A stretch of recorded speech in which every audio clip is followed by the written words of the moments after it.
Sir এই টাকাটা sir রাখুন, সেই টিউশন ফিসটা মনে করে রাখুন স্যার, প্লিজ স্যার। রে তুমি কি পাগল হলে নাকি? এই কি করছো? দানাপানা নাটকের 10 নম্বর পর্ব কিন্তু অলরেডি আপলোড হয়ে গিয়েছে। আমি কিন্তু দেখে ফেলেছি, যারা যারা এখনও দেখেন নাই তারা কিন্তু অবশ্যই সিনেমাওয়ালা এন্টারটেনমেন্ট ইউটিউব চ্যানেলে গিয়ে অবশ্যই দেখে আসবেন। আর দানাপানা 10 নম্বর পর্বে কিন্তু আসলে অনেক ইন্টারেস্টিং বিষয় দেখানো হয়েছে। সেখানে কিন্তু আসলে খায়রুলে কিন্তু আমরা দেখেছি, খায়রুলে কিন্তু 9 নম্বর পর্বে কিন্তু আমরা দেখেছি খায়রুলে একটা ইন্টারভিউ হয়, সেটা কিন্তু তার জব হয় না। সেই ক্ষেত্রে কিন্তু যে তার খায়রুলের বাবা যে স্টুডেন্ট সে কিন্তু পাঠিয়েছিল, সেও কিন্তু আসলে লজ্জিত। কারণ হচ্ছে যে কোম্পানিতে পাঠিয়েছিল সেই কোম্পানির মালিক একজন রেফারেন্স করা লোক সেটা নিয়ে ফেলছে। আমি কিন্তু গত রিভিউতে কিন্তু বলে দিয়েছি এই বিষয়টা।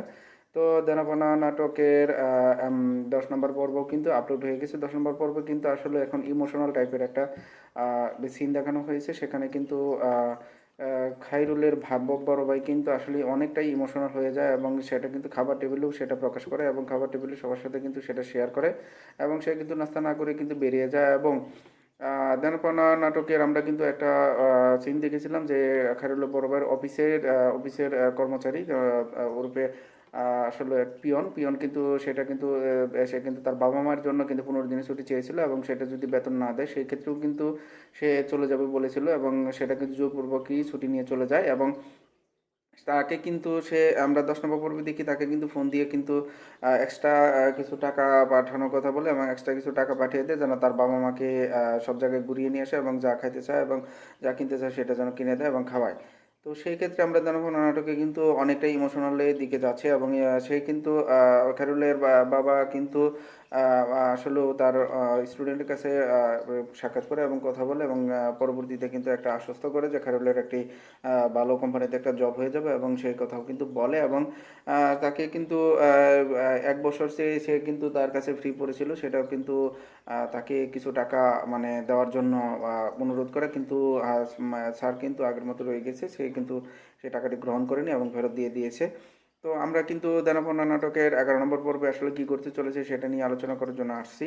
তো সেই ক্ষেত্রে দেনাপনা নাটকের 11 নম্বর পর্বে আমরা আরও অনেক কিছু দেখতে পাবো। সেখানে কিন্তু দেখতে পাবো যে সেখানে দেখতে পাবো তার বাবাকে অনেক জায়গায় খুঁজবে, এবং সে কিন্তু তার শালিকাও কিন্তু খুঁজতে বেরিয়ে গেছে, এবং একটা পর্যায়ে গিয়ে কিন্তু তারা তাদেরকে খুঁজে পাবে। এবং আমি মনে করি যে দেনাপনা নাটকটি আরও ইন্টারেস্টিং দিকে যাচ্ছে।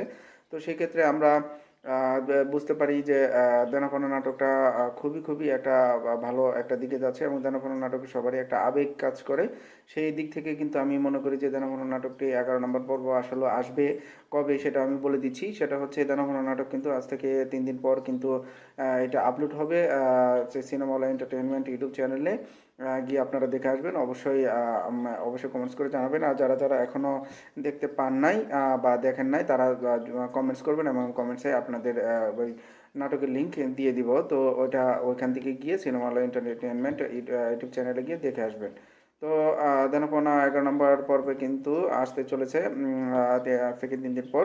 সেটা কিন্তু আমরা সবাই অপেক্ষা করতেছি, এবং আমি নিজেও অপেক্ষা করতেছি। তো আমরা অপেক্ষায় রইলাম আসলে দেনাপনা নাটক আপলোড হওয়া পর্যন্ত। তো এটা ইমোশনাল দিক থেকে আমরা এটা করে থাকি। তো সেই ক্ষেত্রে আমরা দেনাপনা নাটকটি আমরা অবশ্যই দেখবো, এবং অবশ্যই অপেক্ষায় রইলাম যে কখন আপলোড হয়।